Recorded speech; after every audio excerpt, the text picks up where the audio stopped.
It's Thursday, January 4th, 2024. Let's talk about the news.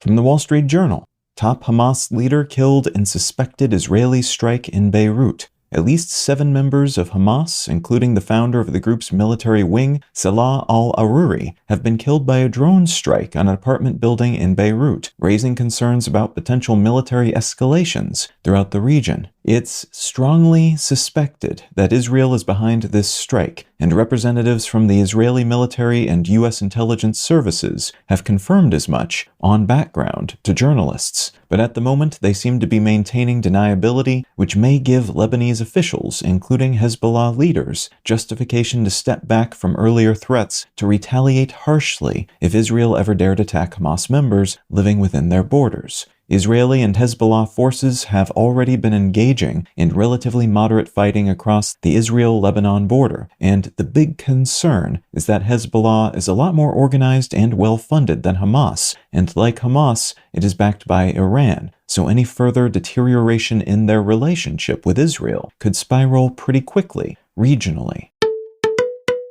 From The Guardian, tens of thousands face NHS cancellations as 6-day strike begins in England. Tens of thousands of patients in England have had their NHS-covered appointments cancelled due to a 6-day strike by junior doctors, extending a 13-month-long chain of such strikes by doctors, nurses, and other NHS staff due to insufficient pay. This is the 10th work stoppage by junior doctors alone during this period of strikes, and those taking strike action are demanding higher wages, following a decrease in pay for junior doctors of about 26% since 2009. A large number of third-party patient interest groups have said that their members will have their appointments cancelled or postponed, potentially for a long time, and the same general back and forth we've seen surrounding other strike action in the UK and around the world of late has been playing out here too, with those controlling the money saying there's not enough money, those on strike saying they're not being paid a living wage, and those suffering from a decrease in services, hoping everyone can come to some kind of agreement soon, but not knowing if and when that might happen.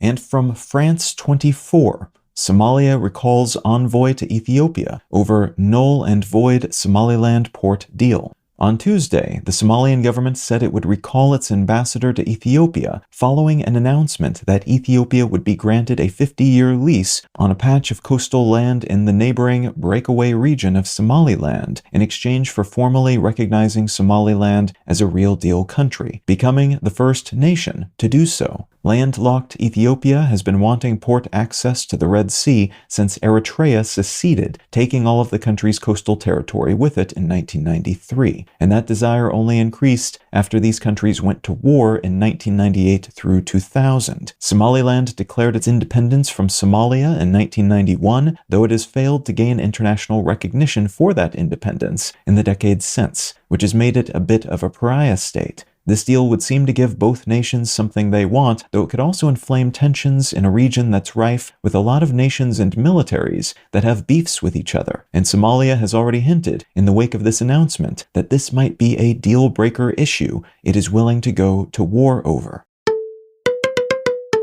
If you're finding some value in one-sentence news, consider leaving a quick review wherever you get your podcasts and/or sharing the show with a friend. You can find out more about this show or subscribe to the email version at onesentencenews.com, and you can support this and other related projects, like the Let's Know Things and Brain Lenses podcasts at understandery.com.